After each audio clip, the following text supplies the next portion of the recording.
Welcome back, everyone, to another edition of Rudy's Rant, powered by Come Another Podcast. I'm your host, Rudy Rodriguez Shamat, and I want to thank y'all for continuing to support this channel. This is going to be a little different for me because I'm a 47-year-old man, and I grew up watching Rickey Henderson. And I might get a little emotional here because Rickey Henderson was my favorite baseball player as a kid. I revered Rickey Henderson, the way so many people look at, you know, artists or actors or athletes. I don't have that same feeling for that anymore because obviously I'm older, so I'm a fan and I enjoy, like, I love the Yankees and I love Aaron Judge, I love Derek Jeter, but Rickey Henderson was my childhood. To put in words, I grew up a Yankees fan. My father was a Yankees fan. He was traded to the Yankees, I think it was in 1984, around there, 7 years old. So when you look at a player like Rickey Henderson, the thing, the mark that he made on, I'm not gonna sit here and say like he didn't create the course of my life or anything like that, but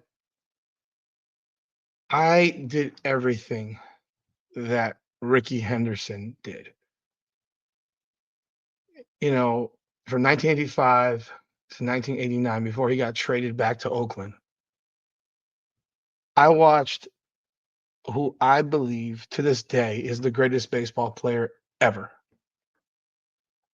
ever.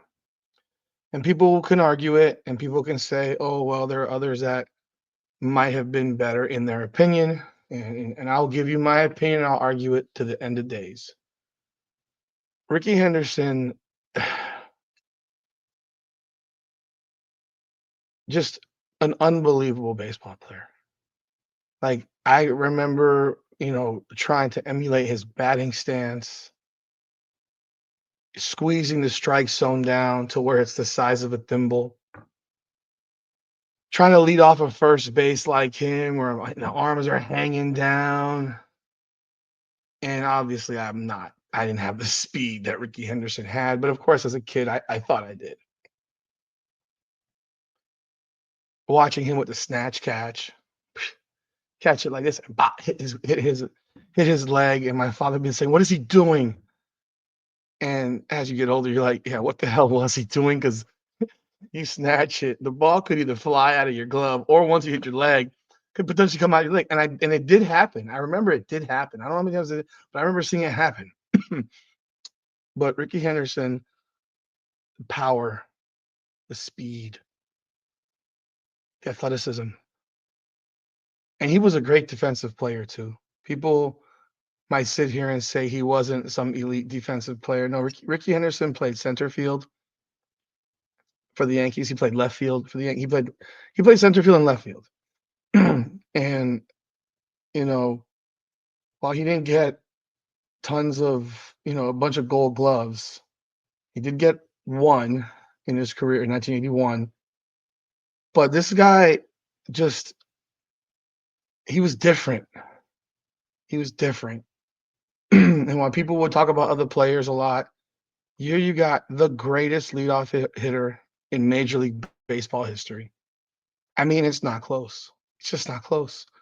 All-time record for leadoff home runs, which will probably stand the test of time, unless I think the only one who would have a chance might be George Springer. But I don't even know if he's hitting leadoff anymore for I think he plays for the Blue Jays. I don't think he even hits leadoff. Um, Rickey, had 60, what was it, 81 leadoff homers. George Springer has 60. George Springer is, how old is George Springer? He's 35. I don't know that George Springer has much left in the tooth as a player, and I don't know. I mean, he hit 220 last year. That should tell you. I don't think he plays more than a couple more years. But to sh- and George Springer's a great player. He's a great player. But when you look at a guy like Ricky, who I mean, after George Springer, the next was Alfonso Soriano, Craig Biggio, Mookie Betts. Mookie Betts doesn't even hit leadoff anymore. And when you consider the power, the speed, the eye at the plate, the ability to hit for average, I mean, you got to ignore the last from 1997 to 2003. I mean, he was a shell of who he was. Albeit he did in I mean, think about this. When he was 40 years old for the New York Mets, he hit 315 and he had 120 in 121 games. And if you look at 1998, when he was 39 years old, he led the American League in walks. He led the American League. He led the majors in stolen bases. He's 39 years old with 66. This man stole 25 bases at 42, 31 at 41, 36 in 2000 when he was 41. Sorry, it was 40, 32, and 30. No, sorry, am I looking at the wrong stat? I'm sorry. Sorry, 36 steals at 41, 25 at 42. The man led Major League Baseball in steals as a 39-year-old. That's unreal. He led the league in walks. This man is the all-time leader in runs scored. Never be touched. Never be touched. The all-time leader in stolen bases, the man of steel, that will never be touched. Like he has records that will stand for eternity. Eternity. I mean, the only person that I can think can potentially, at this point in life, potentially make a run at his all-time leadoff home run record would be Shohei Ohtani because he's hitting leadoff. Because in the real world, Shohei Ohtani should never be hitting leadoff. He's not even though he had 50 steals last year. Can you imagine if Rickey Henderson had the rules of today's baseball, where you only get 3 throwovers to first or second or whatever? So after the second one, they can't throw over because if they don't get you the pickoff, you get second base. It's bananas. And bases that are bigger. Rickey Henderson was a god. The man spoke in third person. The stories you would hear that he would from other players, and I mean, it was he was bigger than life. And he broke the record. And he picked up the bag. I mean, I remember it. It was just unreal, unreal. When I found out yesterday he passed away at 65, 4 days before his birthday, because his birthday was on his Christmas Day. Why do I know that? I don't know any other baseball player's birthday. Like I don't know another baseball player's date of birth. December 25th, 1958. Why do I know this? Because I have an album of his baseball cards. I have an album of Rickey Henderson baseball cards. When I was a kid, my father took me. He was doing an autograph show in Jupiter, Florida. Now, from where I live now, I live in Pompano Beach, which is about probably an hour from Jupiter, 45 minutes to an hour, depending on traffic. And as a kid, I'm living in Miami Beach. I don't know where the hell Jupiter, Florida is. No idea. No idea. All I know, it's far. And when I say kid, I'm talking 11 years old, 12 years old, something like that. Like you don't know where anything is when you're 11, 12 years old, typically in South Florida. This isn't New York where you grow up on the subway. You need to go on car to get anywhere. You got to go in car. And so it felt like we were driving forever. My father took me to this autograph show, and it felt like we were driving forever. This baseball is probably 35 years old. This is one of my most prized possessions in the world. It's this isn't baseball. He signed for me at this autograph show when I was probably 11 or 12 years old. Maybe I was 13, but not much more than that. I definitely wasn't in high school. And I remember when I got this ball and he signed this ball. I'm looking up at the time. He's my hero. He's my hero. And I'm sitting there just standing there like just mesmerized by Rickey Henderson. Like if you look at this man in a uniform, there's a reason he's called like the man of steel, but it's not just the man of steel and stealing bases to me. The man's physique was like that of a brick. He had these quads that just muscle, just muscle, fast twitch fibers of just just absolutely yoked. And I'm like, oh my God, how do I do that? How do I get to that? I remember getting in my stance like this, like trying to get crouched as low as possible. I can't do it very much well now, but I remember it. It's one of those things you never forget. While you see, so many people. When I see people get all emotional over actors and stuff like that, some of them I just don't really get it. And maybe that's because I'm a sports guy, or I had people that I know that got really bent out of shape and very emotional when Stan Lee died, but he was 95 years old. I think that's probably why I was just like 95, you know, because they're big into anime and graphics and all that stuff and cartoons or whatever. I'm thinking because he's 95, but Rickey Henderson was 65 years old. If Rickey Henderson was 95, I probably wouldn't have the same level of emotion, but I'm 47. This man was 18 years older than me. He wasn't so much older than me, but when I was a kid, I thought he was way older than me, I have no concept of age back then. Remember playing high school football. I'm 17 years old, and my coach, who I'm thinking is in his 40s, is 34. He's 34 years old. Explains why he had so much energy and how he could kick our ass still. But Rickey Henderson was just larger than life, like just the greatest baseball player ever, in my opinion. But why do I say that? I say that because when you combine the power, the speed, the athleticism, the defense, the strike zone, I mean, the ability to take a pitch. There's only one guy who has more walks than Rickey Henderson. It's Barry Bonds. And that's because Barry Bonds, we know, was on steroids for the last decade of his career, the last 8 years, and everyone started to intentionally walk him. He had a great eye, but it wasn't what Rickey Henderson.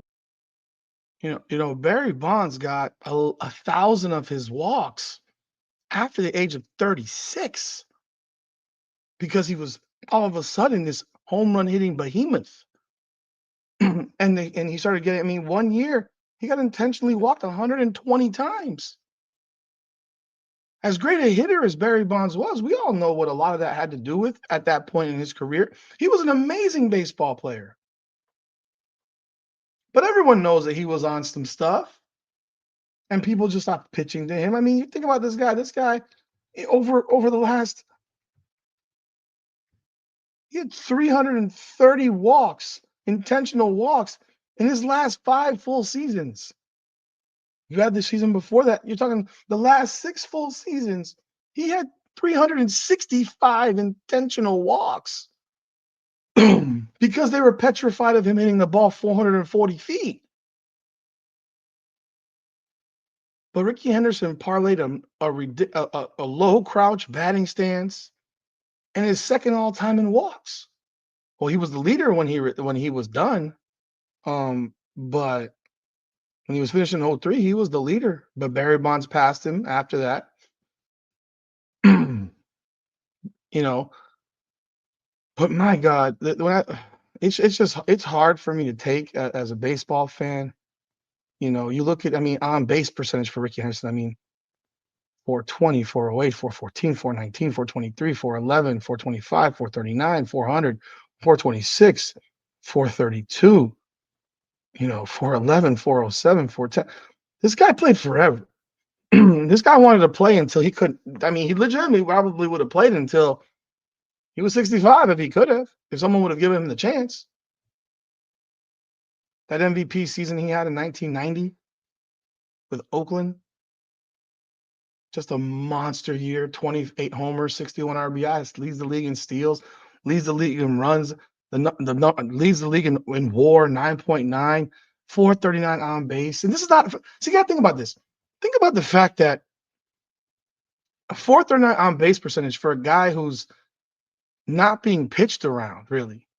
He's not being pitched around. I mean, if you look at that year, he had 2 intentional walks, a 577 slugging from a leadoff hitter, 1.116 OPS. Like back then, you didn't hear these stats. Like OPS wasn't really talked about. It was your on base and your slugging.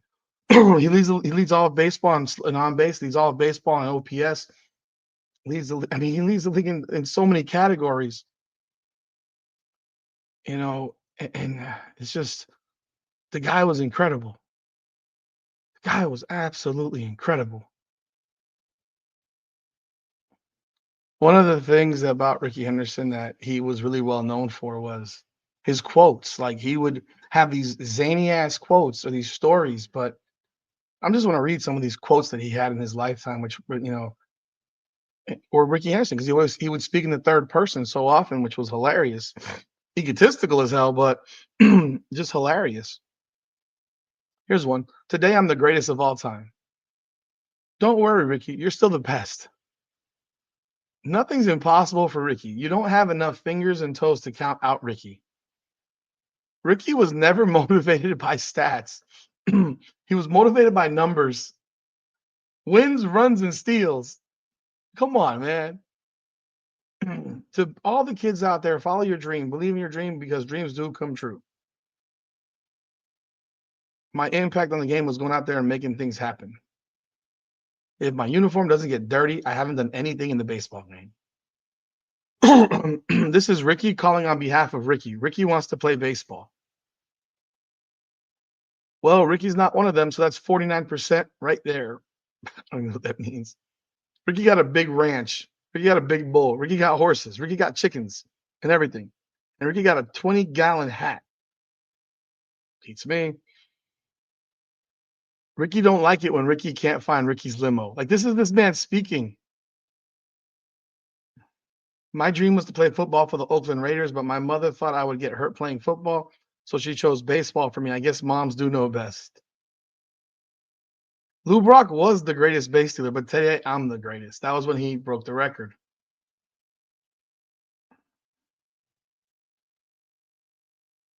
People say I stole a lot of bases. I stole the bases for a reason. I crossed the plate. I can steal a base anytime I get ready. I was stealing all the bases, and when you had to go to arbitration, they said only the big boys make the money. So I got to try and figure out how to hit a home run too, which he did. I mean, he hit some home runs. I mean, he hit some monster shots.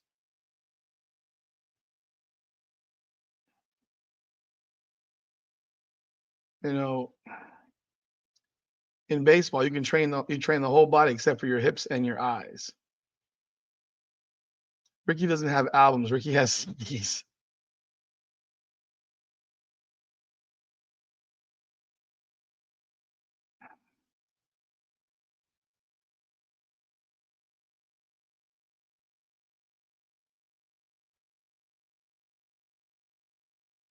You know,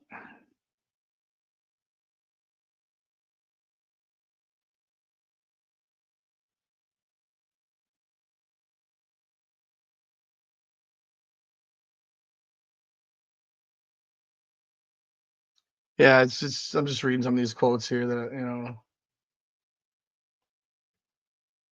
just because I believed in what I was doing on the field and dedicated myself to playing the game doesn't mean does that mean I'm cocky? Does that mean I'm arrogant? I can't find a job. It makes me crazy.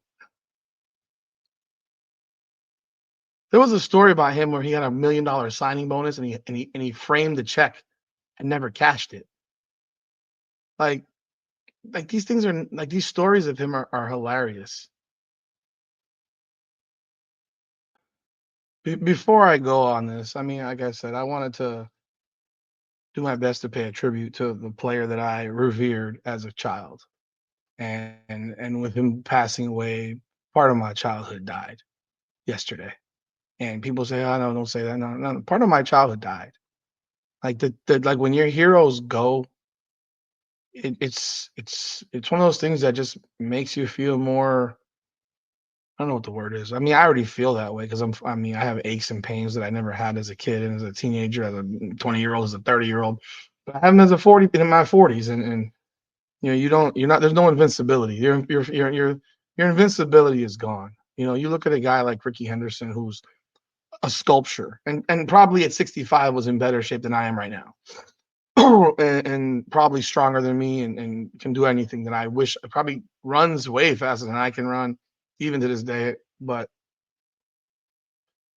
there's a John Olerud tale, which isn't true, but there's some stuff from Howard Bryant's book. In 1987, Henderson was injured and only played 95 games. Howard Reynolds led the AL with 60 stolen bases. Rickey called him and didn't even introduce himself. He simply said, 60 bases, question mark. Man, Rickey got 60 by the All-Star break and hung up without further extending the call. Because that's when Rickey didn't lead the league in steals. And Harold Reynolds didn't. It was like Rickey Henderson's not going to lead the league in steals this year, which is crazy. In 1994, he reached first base against the Angels, and first baseman J.T. Snow said after the pitcher threw to first base twice, Henderson told him, "You can tell him he don't have to throw over here today. I'm not running today." Rickey tired. He doubled and homered in his next two at bats, but later reached first base again and dealt with a few more throws to first. Rickey then implored Snow, "Man, you better go tell him he doesn't need to throw over here today." Rickey tired. Rickey ain't running today. Like that's classic shit right there. You can't make that up. A Red Sox first baseman Mo Vaughn told the story on the other end. After two throws to first, Rickey would say, "Dog, I gotta go. He's tiring me out throwing over here so much." And then he just stole second with relative ease. Another time he reached first, and Vaughn said, "You going?" And Rickey replied, "You know I am." And the first pitch, he took second. According to A's catcher Terry Steinbach, one time Henderson didn't stretch or do anything at all to warm up. Right before the national anthem, he was in the clubhouse just saying, "Ricky's gonna have a great day," over and over, and he hit a leadoff homer.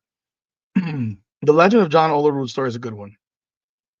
Olerud wore a helmet while playing first base due to having surgery for a brain aneurysm in college. Olerud and Henderson played together in Toronto, New York, and Seattle. The story goes that Henderson met Olerud in Seattle and talked about how he played with a guy in New York who also wore a helmet in the field. The story, according to Olerud, was fictitious. Instead, the brainchild of Robin Ventura with the Mets, when a group sat around coming up with a story that could have happened.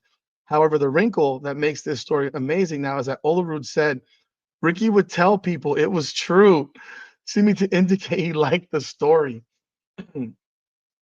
By 2001, when legend of Henderson not knowing any of his teammates' names had grown to laughable length, Padres teammate Phil Nevin told Rickey he'd give him $100 for each teammate on the bus he could name. Rickey's reply, "Fuck you, Phil." I mean, the swagger about this guy, the jovialness about this guy, it just fuck, man. Bought in 1991 when he won AL MVP in 1990. I know that because of the date of it. I've had this for 34 years. This hangs on my wall right now, just to my left, right over here. It hangs on my wall.